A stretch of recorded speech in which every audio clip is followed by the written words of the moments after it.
هدي محمد صلى الله عليه وسلم وشر الأمور محدثاتها وكل محدثة بدعة وكل بدعة ضلالة وكل ضلالة في النار. أعوذ بالله من الشيطان الرجيم. يا أيها الذين آمنوا اتقوا الله حق تقاته ولا تموتن إلا وأنتم مسلمون. يا أيها الناس اتقوا ربكم الذي خلقكم من نفس واحدة وخلق منها زوجها وبث منهما رجالا كثيرا ونساء واتقوا الله الذي تساءلون به والأرحام إن الله كان عليكم رقيبا. يا أيها الذين آمنوا اتقوا الله وقولوا قولا سديدا يصلح لكم أعمالكم ويغفر لكم ذنوبكم ومن يطع الله ورسوله فقد فاز فوزا عظيما. فقال الله تعالى في كلامه المجيد: وإذ تأذن ربكم لئن شكرتم لأزيدنكم ولئن كفرتم إن عذابي لشديد. وقال موسى: إن تكفروا أنتم ومن في الأرض جميعا فإن الله لغني حميد. وقال الله تعالى في كلامه المزيد في الأخرى: إنا بلوناهم كما بلونا أصحاب الجنة إذ أقسموا ليصرمنها مصبحين ولا يستثنون فطاف عليها طائف من ربك وهم نائمون فأصبحت كالصريم فتنادوا مصبحين أن اغدوا على حوثكم إن كنتم صارمين فانطلقوا وهم يتخافتون. আলহামদুলিল্লাহ, সমস্ত প্রশংসা তারিফ একমাত্র আল্লাহ সুবহানাহু ওয়া তাআলার জন্য, যে আল্লাহ রাব্বুল আলামিন আমাদেরকে আজকের এই সপ্তাহের মধ্যে জুমার দিন, একটি বৈশিষ্ট্যমণ্ডিত দিন, সাইয়্যিদুল আইয়াম যাকে বলা হয়, দিনগুলোর মধ্যে যে দিনটিকে সর্দার হিসেবে বলা হয়েছে, এই দিনে আল্লাহ সুবহানাহু ওয়া তাআলা আমাদের মতো গুনাহগার বান্দাকে অন্যান্য লোকদের থেকে আলাদা করে আল্লাহর ঘরে আল্লাহর ডাকে সাড়া দেওয়ার যে সুযোগ দিয়েছেন, আমরা আমাদের সকল কাজ ফেলে আল্লাহর ডাকে সাড়া দিতে পেরেছি। এজন্য সর্বাগ্রে শুকরিয়া আদায় করছি আলহামদুলিল্লাহ। আবারও শুকরিয়া আদায় করছি সেই মহান আল্লাহ রাব্বুল আলামিনের জন্য, যে আল্লাহ রাব্বুল আলামিনের শুকরিয়া আদায় করি যে আল্লাহ রাব্বুল আলামিন আমাদেরকে এই পৃথিবীতে মুসলিম করে পাঠিয়েছেন এবং সেই সাথে আমাদের হেদায়েতের জন্য আমাদের সর্বশেষ এবং সর্বশ্রেষ্ঠ নবীর উম্মত করেছেন। আমরা সর্বশেষ এবং সর্বশ্রেষ্ঠ নবীর উম্মত হতে পেরেছি। এজন্য আমরা আল্লাহর দরবারে আবারও শুকরিয়া আদায় করি আলহামদুলিল্লাহ। দরুদ ও সালাম বর্ষিত হোক আমাদের প্রিয় নবী, আমাদের শেষ নবী, যাকে আল্লাহ রাব্বুল আলামিন এই পৃথিবীবাসীর জন্য রাহমাতুল লিল আলামিন প্রেরণ করেছিলেন, যিনি একমাত্র আমাদের জন্য বা আমাদেরকে আল্লাহ রাব্বুল আলামিন পাঠিয়েছিলেন হাদী হিসেবে, মুর্শিদ হিসেবে, যার মাধ্যমে আল্লাহ রাব্বুল আলামিন আমাদেরকে সত্যের সঠিক দিশা দান করেছেন। সেই নবীর প্রতি, তার পরিবার পরিজনদের প্রতি, তার সকল সাহাবায়ে কেরামদের প্রতি এবং সেই আল্লাহ রাসূল থেকে নিয়ে কিয়ামত পর্যন্ত তার যত উম্মাত হবে এবং আসবে সকলের প্রতি অসংখ্য অগণিত দরুদ ও সালাম বর্ষিত হোক। আল্লাহুম্মা সাল্লি আলাইহিম আল্লাহুম্মা বারিক আলাইহিম। অতঃপর উপস্থিত, আজকে আমাদের এই জুমার দিনে আজকে উপস্থিত সম্মানিত মুসলিম কেরাম এবং সেই সাথে আমাদের মা বোনেরা যারা আছেন, সকলের প্রতি বিশেষ করে আমার পক্ষ থেকে মোবারকবাদ জানাই যে আপনারা কষ্ট করে, গরম উপেক্ষা করে, বৃষ্টি উপেক্ষা করে এখানে এসেছেন দিনের কিছু কথা শোনার জন্য, নিজের পরিবর্তনের জন্য, পরকালে কিছু পাথর সংগ্রহের জন্য আপনারা এসেছেন। আল্লাহ যেন আমাদের সকলকে এই আশাটা কবুল করে নেন, আল্লাহুম্মা আমিন। সম্মানিত উপস্থিতি, আজকে আমি যে বিষয়টি নিয়ে আপনাদের সামনে আলোচনার ইচ্ছা পোষণ করেছি, একটি ঘটনা আমি আপনাদেরকে জানাবো। যে ঘটনাটি কোনো মানুষ বর্ণনা করে নাই, একমাত্র স্বয়ং আল্লাহ রাব্বুল আলামিন বর্ণনা করেছেন। আল্লাহ রাব্বুল আলামিন তার এই কালামে অর্থাৎ কোরআনুল কারীমে এরকম অনেক ঘটনা তিনি বর্ণনা করেছেন, আর প্রত্যেকটি ঘটনায় আমাদের জন্য অনেকগুলো শিক্ষার দিক রয়েছে। আমরা অনেক সময় ঘটনাগুলো আনন্দ পাওয়ার জন্য আমরা শুনে থাকি, কিন্তু প্রকৃত এই ঘটনা থেকে আমাদের কি শিক্ষা নেওয়া উচিত?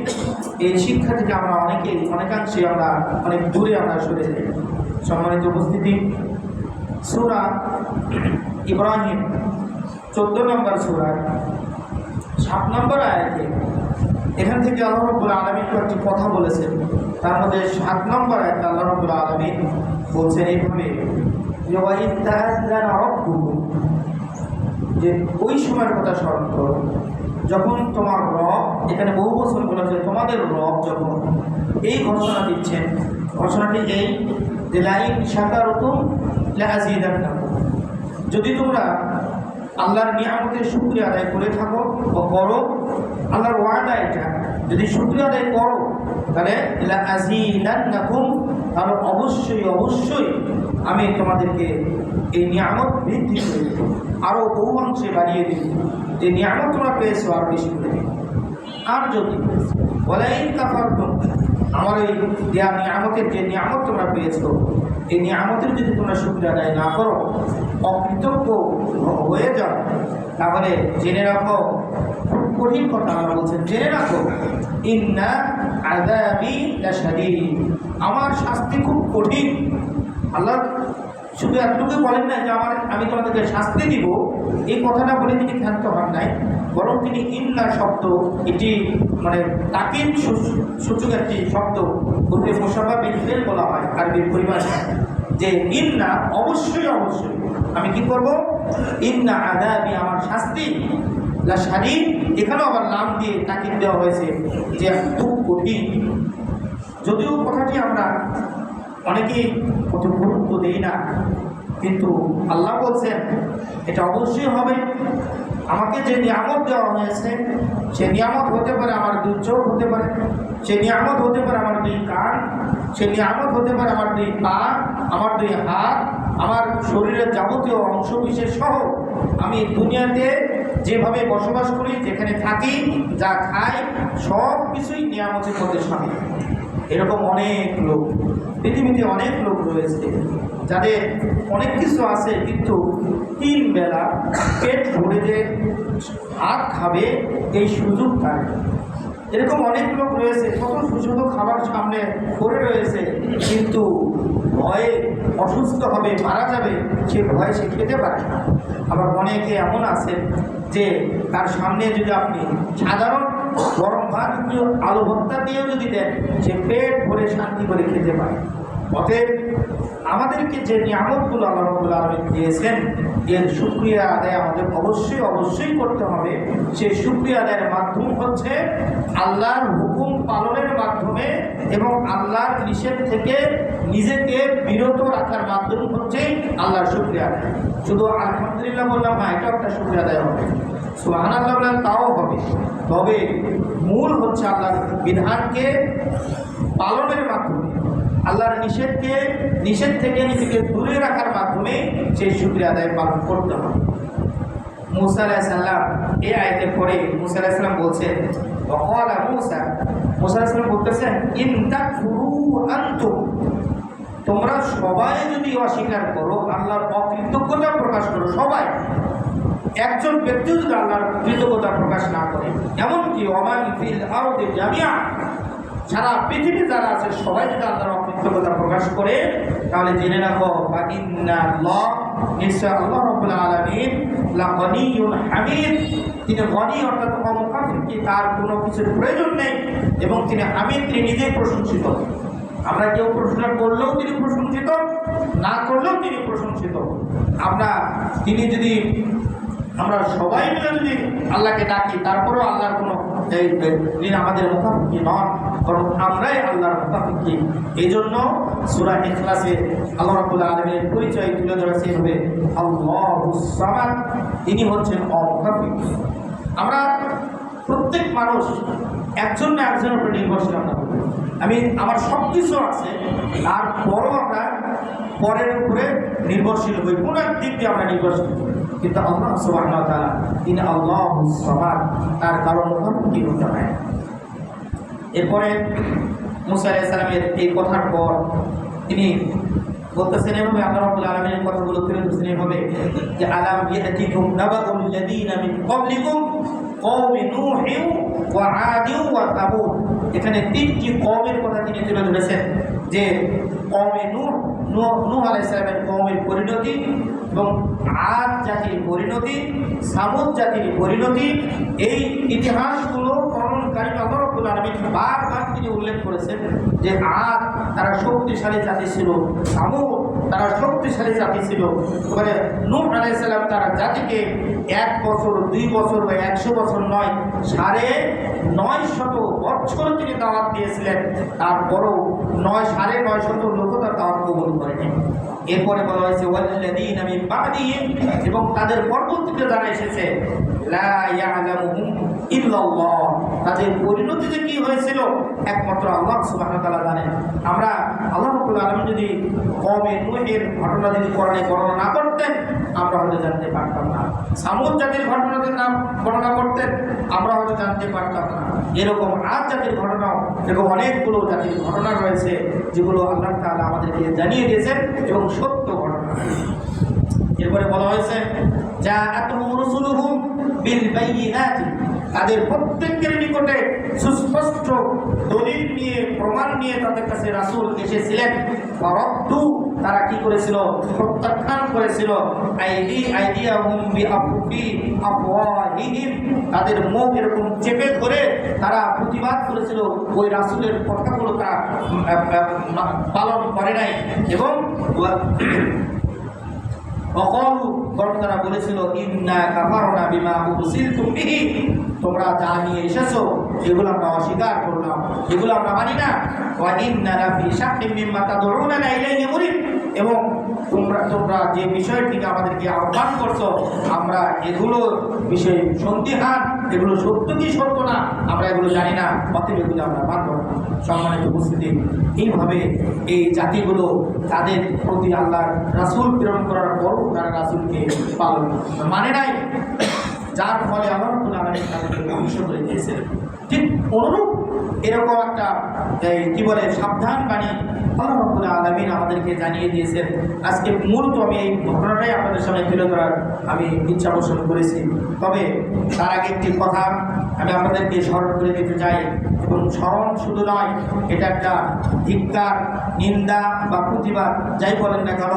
সম্প্রতি এই সপ্তাহের মধ্যে একটা ন্যাক্কারজনক ঘটনা সেই ঢাকা মিরপুরে ঘটেছে। আপনারা জানেন যে একটা অসহায় মা, তার সন্তানরা শিক্ষিত, কেউ অশিক্ষিত নয়, সবাই প্রতিষ্ঠিত, কিন্তু এই সন্তানেরা তার মায়ের কোনো খোঁজ খবর রাখে নাই। মা একাকী ঘরের ভিতরে মরে পচে রয়েছে, তারপরও তার কোনো খবর রাখে নাই। এই তো হলো কিছু শিক্ষিত, আধুনিক জাগতিক শিক্ষিত কিছু মানুষের চরিত্র। আজকে আমাদের মধ্যে সে আল্লাহর ভয়, আল্লাহর বিধান, আল্লাহর যে কালামের যে জ্ঞান এবং রাসূলের সুন্নাহর যে জ্ঞান আমাদের মধ্যে ওইভাবে না থাকার কারণে আজকে সমাজের অবস্থা আস্তে আস্তে এরকম অধঃপতনের দিকে চলে যাচ্ছে। দেখা যায় সন্তানেরা, বাবা মা কষ্ট করে সন্তান বড় করেছে, শিক্ষিত করেছে, আর ওই সন্তানেরা এক সময় এই বাবা মাকে ফেলে তারা বিদেশে চলে যায় বা বাইরে কোথাও বা দেশের ভালো জায়গায় তারা অবস্থান করে, ওই বাবা মার খোঁজ তারা রাখে না। কিন্তু ইসলাম কি বলে? আমি গত জুমাতে ইব্রাহিম আলাইহিস সালামের একটা ঘটনা আপনাদেরকে আমি শুনিয়েছিলাম যে ইব্রাহিম আলাইহিস সালামকে তার বাবা আর সমাজের লোকেরা ত্যাগ করেছিল, শুধু তাই নয় আগুনে পর্যন্ত নিক্ষেপ করেছিল। তারপরও পরকালে ইব্রাহিম আলাইহিস সালামের বাবা আজরকে আল্লাহ তাআলা ওই ইব্রাহিম আলাইহিস সালামের সামনে আনবে। যখন ইব্রাহিম আলাইহিস সালাম বুঝতে পারলেন যে আমার বাবাকে জাহান্নামে যাবে, আমার বাবা জাহান্নামে চলে যাবে, এর চেয়ে অপমান আর কি হতে পারে। যাই হোক, তিনি আল্লাহর কাছে তখনও তিনি ঘুরিয়ে জানিয়েছিলেন, আল্লাহ এর চেয়ে অপমান আর আমার জন্য কি হতে পারে, আমার বাবা আমার সামনে জাহান্নামে যাবে। যেমন আল্লাহ রাব্বুল আলামিন ইব্রাহিম আলাইহিস সালামের বাবাকে একটা নিকৃষ্ট জন্তু, কে বলছেন বানর বা অন্য কোনো জন্তু রক্ত মাখা, তার মুখ তালকাতরা দিয়ে মাখানো এবং ধুলাবালি এরকম একটা চেহারায় এই সামনে হাজির করা হয় এবং ধরে তাকে জাহান্নামে নিক্ষেপ করা হয়। এখানে এই ঘটনাটি বলার উদ্দেশ্য ছিল যে ইসলাম কি বলে, বাবা মা যদি কাফেরও হয়, বাবা মা যদি সন্তানের প্রতি অত্যাচারও করে এবং সব কিছু থেকে বঞ্চিত করে, তারপরও ওই সন্তান তার বাবা মার বিরুদ্ধাচরণ করতে পারে না, তার বাবা মাকে কষ্ট দিতে পারে না। এই জন্য আল্লাহ রাব্বুল আলামিন বিধান যে ওয়ালা তাকুল লাহুম উফ, যে তোমরা এমন কোনো আচরণ করো না যে তোমার বাবা মা তোমার ব্যাপারে, তোমার আচরণে, তোমার ব্যবহারে এরকম শব্দ সে মুখ দিয়ে বলবে, এরকম ব্যবহারও তোমরা করো না।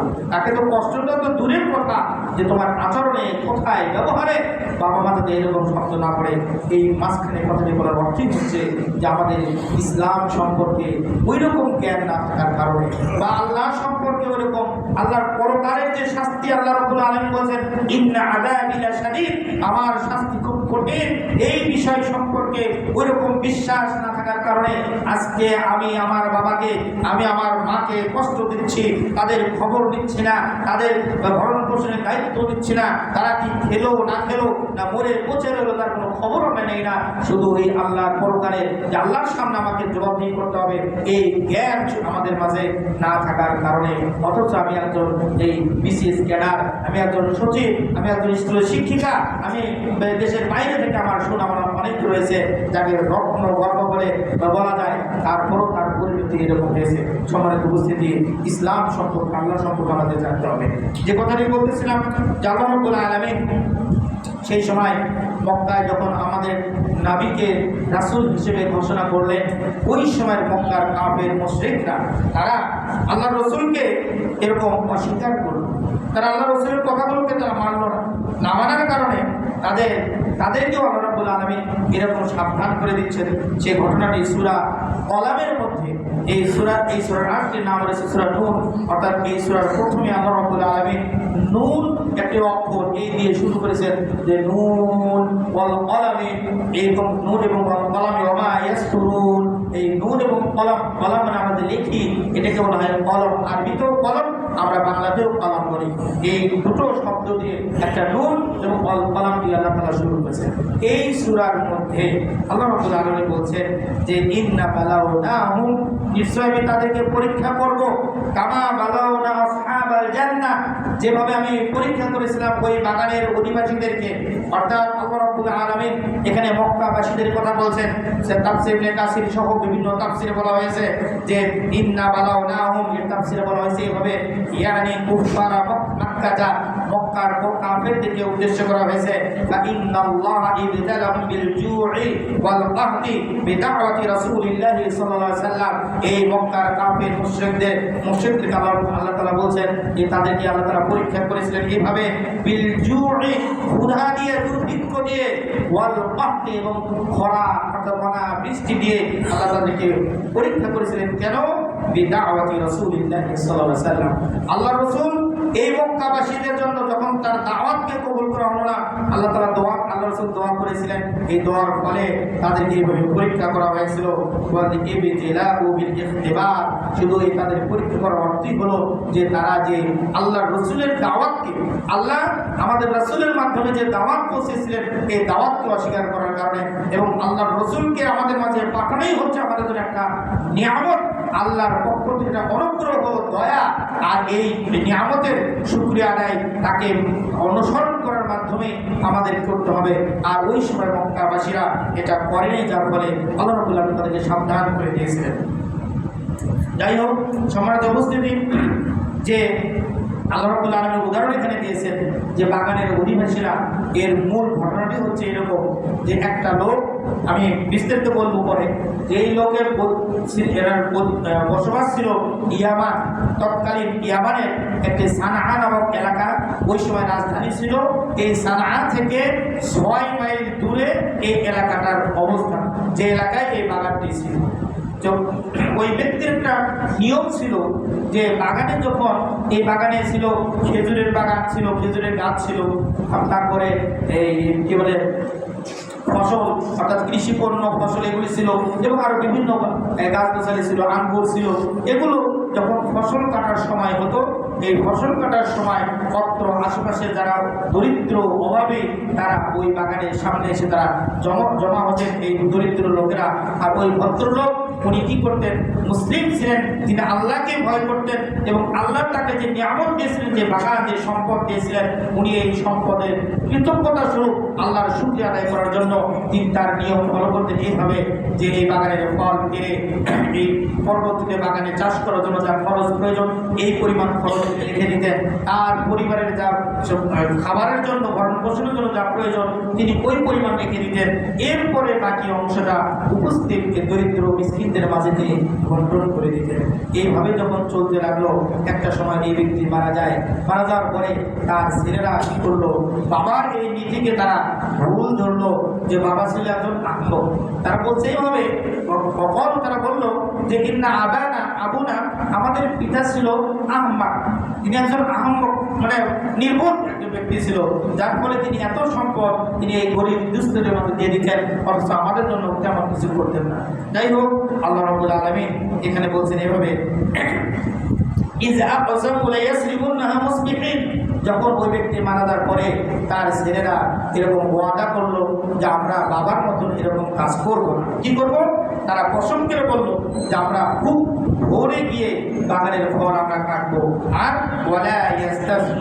কিন্তু এখানে আর একটা তারা ভুল করলো, যে কসম করার পরে তারা আল্লাহ কি বলে, ইনশা আল্লাহ, এই শব্দটি তারা বলল। এর ফলে কি হলো? আল্লাহ রাব্বুল আলামিনের পক্ষ থেকে বলা হয়, কেউ কেউ বলছেন যে আল্লাহর পক্ষ থেকে গজব, আর কেউ বলছেন যেটা না, আগুন, আল্লাহর পক্ষ থেকে আগুন আসলো। এমন সময় তারা ঘুমন্ত অবস্থায় ছিল, এই শরীর, এবং এই আগুন এসে বাগানকে জ্বালিয়ে পুড়িয়ে শেষ। একটা খেজুর গাছের বাগানে যখন আগুন লাগে খেজুর গাছ সব পুড়ে যায়, দেখবেন তার মাথাটাও থাকে না এবং কালো হয়ে দাঁড়িয়ে থাকে, মনে হচ্ছে কিনা আর কোনো কিছু ছিল না। আর ওই লোকের ছেলেগুলো তারা কি করলো? তার অন্য ভাইদেরকে ডাকাডাকি করলো সেই গভীর রাত্রে, যে তোমরা ওঠো, আনিয়ে বধু আলা হাউসি, তুমি কুন্তুল শহরে, তোমরা তাড়াতাড়ি খুব সকাল সকালে যে আমরা না যাই, ভোর অন্ধকার থাকতে যদি আমরা না কাটি, তাহলে কিন্তু আমরা আমাদের কাজে সম্পূর্ণ সফল হতে পারবো না। তারা প্রত্যেক ভাই তারা কি করলো? ওই রাত্রের গভীরে তারা বাগানের দিকে যাওয়া শুরু করলো এবং খুব আস্তে আস্তে ফিস করে কথা বলছে, যাতে তাদের আওয়াজ শুনে ওই গরিব লোকেরা, দুস্থ লোকেরা আমাদের সাথে আমাদের বাগানে যাতে হাজির হতে না পারে। আল্লাহ ইয়াদখুলান্নাহা আল-ইয়াওমা আলাইকুম মিসকিন, আল্লাহ বলেই দিচ্ছেন যাতে করে আজকে মিসকিনরা আমাদের বাগানে আসতে না পারে। ওয়াগাদাউ আলা হারদিন কাদিরিন, তারা কি করলো, তারা ভাবলো বা তারা এটাই বিশ্বাস করলো যে আজকে আমরা এই মিসকিনদেরকে না দিয়েই আমাদের বাগানের ফলগুলো আমরা কাটতে সক্ষম হব। ফালাম্মা রাআউহা, যখন তারা ওই রাত্রিতে বাগানের কাছে গেল, অলু, বাগানকে দেখে তারা বলল, ইন্না লাদাল্লুন, আমরা মনে হয় পথ ভুলে অন্য কোনো জায়গায় চলে এসেছি, আমাদের তো এটা বাগান না।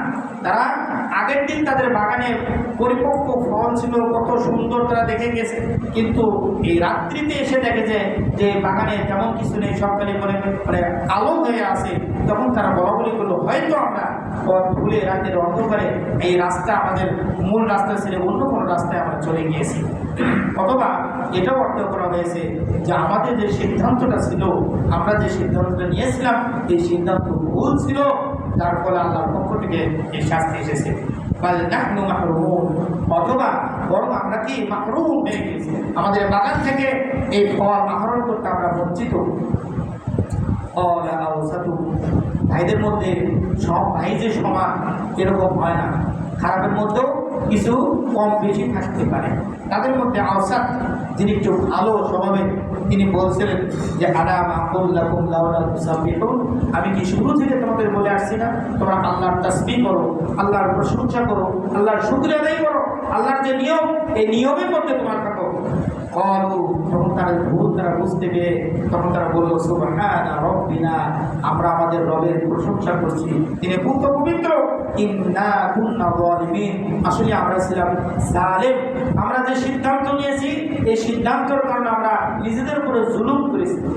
আদম আলাইহিস সালাম যখন দুনিয়াতে আল্লাহ রাব্বুল আলামিন জান্নাত থেকে পাঠালেন, তখন তিনি আল্লাহর কাছে দোয়া করেছিলেন কিভাবে, যে রব্বানা যালামনা আনফুসানা, সেখানে এই কথা বলা হয়েছে, হে আমাদের রব, আমরা উভয়, অর্থাৎ আমি আমার স্ত্রী উভয়ে আমরা নিজেদের প্রতি জুলুম করেছি। রব্বানা যালামনা আনফুসানা ওয়া ইল্লাম তাগফির লানা ওয়া তারহামনা লানাকুনান্না মিনাল খাসিরিন, আল্লাহ আমাদের যদি ক্ষমা না করেন, আমাদের প্রতি যদি রহম না করেন, তাহলে আমরা ধ্বংস হয়ে যাবো, ক্ষতিগ্রস্তের মধ্যে যাবো। এখানেও তারা বলছেন ইন্না কুন্না যালিমিন, আমরা জালেমদের অন্তর্ভুক্ত ছিলাম, আমরা নিজেরাই নিজেদের প্রতি জুলুম করেছি। এই কথাগুলো বলে তারা একে অপরকে দোষারোপ করছে যে তুমি তো প্রথমে এরকম পরামর্শ দিয়েছিলে, তুমি প্রথমে যেরকম পরামর্শ না দিতে তাহলে আমরা এই কাজ করতে যেতাম না, আজকে আমাদের এই দশা হতো না, তোমারই দোষ। এরকম একে অপরকে আল্লাহ বলছেন, এই বাস্তব চিত্রটা আল্লাহ এখানে তুলে ধরেছেন, তারা একে অপরকে দোষারোপ করছে।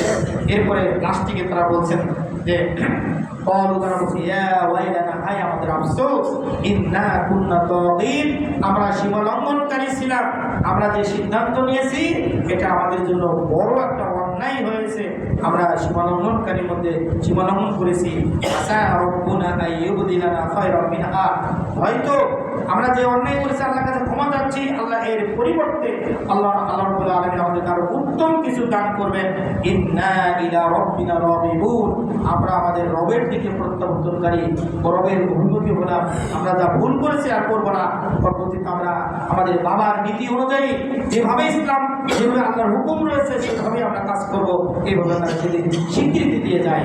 আল্লাহ রাব্বুল আলামিন এই ঘটনা বলার পরে তিনি একটা ওই আযাবের কথা বলছেন যে কাযালিকাল আযাব, আমার শাস্তিটা এরকমই হয়ে থাকে, আমি যাকে ধরি, ইন্না আযাবিলা শাদীদ, অন্য জায়গায় বলছেন যে আমি যাকে ধরি শক্ত করে, আমার ধরার মতন কেউ ধরতে পারে না। ওয়ালা ইউযিকু আহাদান, এরকম একটা শব্দ কোরআন আয়াত রয়েছে যে আমি যাকে ধরি বা যাকে পাকড়াও করি, যে আমার মতন ধরা কঠিনভাবে কেউ ধরতে পারে না, আমার এই হাত থেকে কেউ ছুটে দিতে পারবে না, এরকম কোনো শক্তি, কোনো পাওয়ার পৃথিবীতে কারো নাই, কারো নেই। এই কথা বলছেন, কাযালিকাল আযাব, আমার শাস্তিটা এরকমই হয়ে থাকে।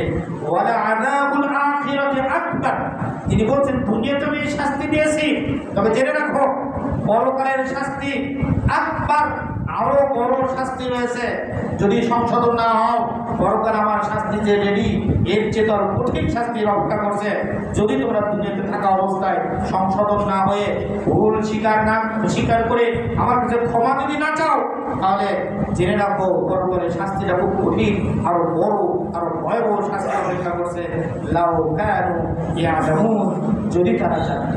সম্মানিত উপস্থিতি, এই ছিল মোটামুটি এই ঘটনাটি। এই ঘটনা সম্পর্কে তাফসীর ইবনে কাসিরে অনেকগুলো কথা সেখানে বলা হয়েছে। কেউ কেউ বলছেন এভাবে, যেমন ক্বাল আল ওয়াহিদি, তিনি বলছেন হুম কওমুন মিন সাকিফ, এই লোকেরা ছিল সাকিফ গোত্রের অন্তর্ভুক্ত। কানু বিল ইয়ামানি, তারা ইয়ামানের অধিবাসী, মুসলিমিন এবং মুসলমান ছিল। ওয়ারিসু মিন আবিহিম দয়আতা, তারা তার পিতার পক্ষ থেকে একটা ভূমির ওয়ারিশ সূত্রের মালিক তারা হয়েছিল। এবং ফিহা জান্নাতুন, আর ওই ভূমিতে ছিল জান্নাত মানে বাগান ছিল, এবং বাজারুন, এবং ছিল কিছু কৃষি পণ্য, কৃষি গাছ এ ধরনের ছিল। ওয়া নাখিল, এবং খেজুরের গাছ ছিল।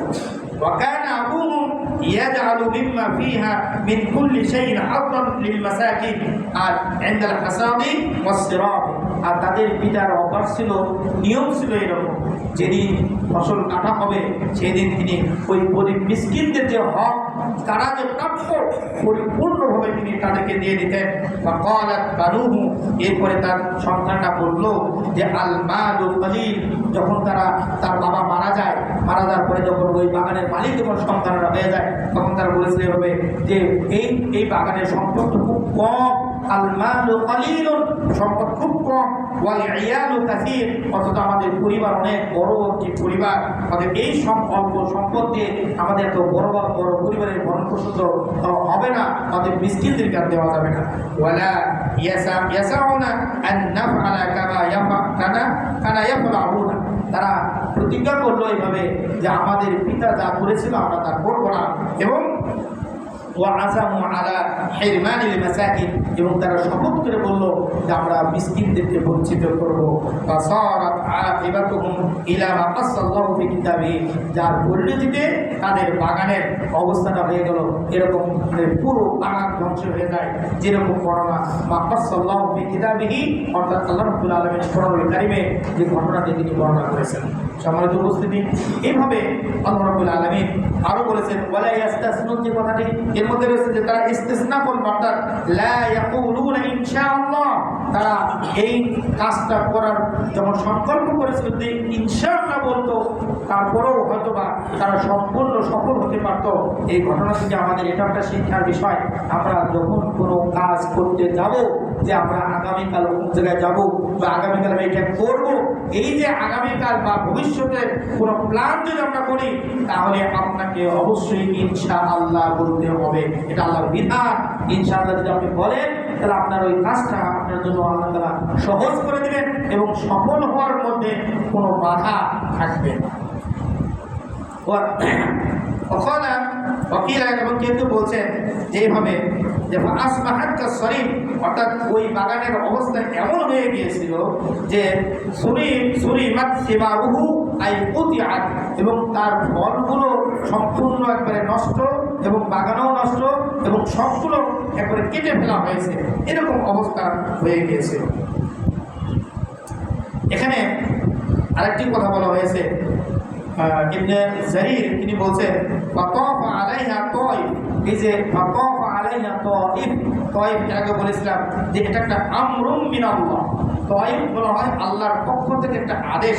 আবার কেউ কেউ বলছেন আখরাজা আব্দুবনু হুমায়দ, তিনি বলছেন যে ইবনে মাসউদ থেকে, আর ইবনে মাসউদ যে বল রাসূলুল্লাহ সাল্লাল্লাহু আলাইহি ওয়াসাল্লাম ইয়াকুম ওয়াল মাসিয়া, এটা তাফসীর ইবনে কাসিরে আপনারা পাবেন, অন্য তাফসীর পাবেন।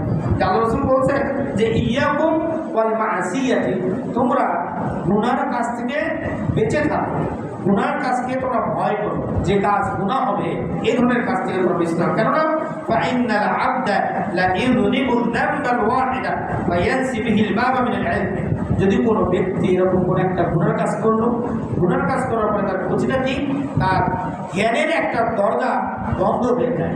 তার সে যে জ্ঞান আহরণ করবে, এই জ্ঞানের আহরণের একটা দরজা, একটা রাস্তা আল্লাহ তাআলা বন্ধ করে দেয়। শুধু তাই নয়, وإن العبد لا يذنب الذنب فيحرم به رزقا قد كان هيئ له এবং যদি কোনো ব্যক্তি এরকম গুনাহ করে, গুনার কাজ করে, তাহলে তার জন্য যে সহজ রিজিক আল্লাহ রাব্বুল আলামিন নির্ধারণ করে রেখেছিলেন, সহজভাবে সে পেত, আল্লাহ তাআলা এই রিজিক থেকে সে বঞ্চিত হয়ে যায়। ফায়ুহরামা বিহি রিজকা, সে রিজিক থেকে সে বঞ্চিত হয়ে যায়।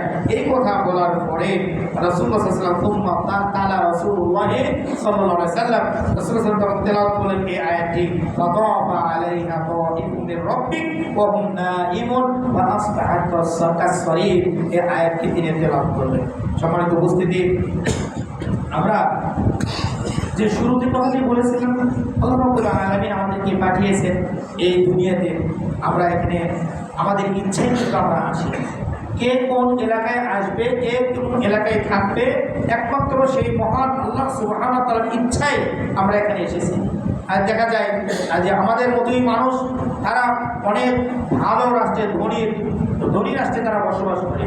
আমাদের মধ্যে আমরা অনেকেই ইচ্ছা পোষণ করি ওইখানে থাকলে আমরা আরও ভালো থাকতে পারতাম, কিন্তু না, আল্লাহ তাআলা নির্ধারণ করেছেন আমার জন্য এই এলাকায়, বাংলাদেশটা নির্ধারণ করেছেন, এটাকে আল্লাহর পক্ষ থেকে নিয়ামত মনে করে এখান থেকে আপনি আল্লাহর প্রিয় বান্দা কীভাবে হবেন এই চেষ্টা আপনাকে চালিয়ে যেতে হবে। এটাতে আল্লাহর প্রতি কোনো দোষারোপ বা আল্লাহর প্রতি কোনো কষ্ট নিয়ে আপনার কোনো কাজ করা যাবে না। আপনার সব কিছুই আল্লাহর পক্ষ থেকে হয়ে থাকে। অতএব এটা আল্লাহর পক্ষ থেকে আপনার নিয়ামত, এই নিয়ামতের শুকরিয়া নেই কীভাবে করবেন, যে বললাম আল্লাহর যে বিধানগুলো রয়েছে সেই বিধানগুলো এক এক করে আপনাকে জানতে হবে, বুঝতে হবে, কীভাবে করবেন সেটা আপনাকে জানতে হবে। জেনে বুঝে ঠিকভাবে আপনি করবেন। এবং সেই সাথে আল্লাহ রাব্বুল আলামিন যাকে যে পরিমাণ সম্পদশালী আল্লাহ করেছেন, ওই পরিমাণ সম্পদ নিয়ে সন্তুষ্ট থেকে এবং এরপরে যে হক রয়েছে গরিবদের, মিসকিনদের, অসহায়দের, দরিদ্রদের এবং পিতামাতা সহ আত্মীয় স্বজন যারা আছেন তাদের হক ঠিকভাবে আদায় করার চেষ্টা করবেন। ইনশাআল্লাহ আল্লাহর পক্ষ থেকে আপনার মধ্যে আরো বরকত, বারাকা দান করা হবে। যেহেতু আপনি আল্লাহর হুকুমগুলো যথাযথভাবে পালন করে যাচ্ছেন, আল্লাহর পক্ষ থেকে বারাকা দেওয়া হবে। এতে হতাশ হওয়ার, গরিব হওয়ার কোনো দুশ্চিন্তা থাকবে না, কারণ আপনার সাথে সম্পর্ক একমাত্র আল্লাহ সুবহানাহু ওয়া তাআলা। সম্মানিত উপস্থিতি, এই ঘটনাগুলো থেকে আমাদের এই বিষয়গুলো সামনে এসে যায় যে আল্লাহর নিয়ামতের আমাদের অবশ্যই শুকরিয়া আদায় করতে হবে। সর্বদা সবসময় শুকরিয়া আদায়ের মধ্যে থাকতে হবে। কোনো সময় আমরা আল্লাহর শুকরিয়া আদায়ের বাহিরে থাকার চেষ্টা করবো না। শয়তানের ওয়াসওয়াসে পড়ে আমরা কোনো খারাপের দিকে আমরা লিপ্ত হবো না। যদি কখনো হয়েও যায়, সাথে সাথে আমরা ফিরে আসবো আল্লাহর দিকে। তাহলে ইনশাআল্লাহ আমাদের দুনিয়া এবং পরকাল উভয়টাই আমাদের জন্য কল্যাণকর হবে। যে দোয়াটা আল্লাহ আমাদের শিখিয়ে দিয়েছেন, রব্বানা আতিনা ফিদ দুনিয়া হাসানা ওয়া ফিল আখিরাতি হাসানা ওয়া কিনা আযাবান নার। তিনটি কথা এখানে মূলত বলা হয়েছে, দুনিয়ার হাসানা, পরকালের হাসানা এবং পরকালে জাহান্নাম থেকে শাস্তি, ওখান থেকে বেঁচে থাকার কথা। এটা আল্লাহর পক্ষ থেকে শেখানো দোয়া, এটা কোরআনুল কারীমের মধ্যে রয়েছে। অতএব আমাদের ইহকাল এবং পরকালে উভয়কালে আমাদের কল্যাণ দরকার। আর এই কল্যাণের জন্য আপনাকে অবশ্যই আল্লাহর শুকরিয়া আদায়ের মধ্যেই থাকতে হবে।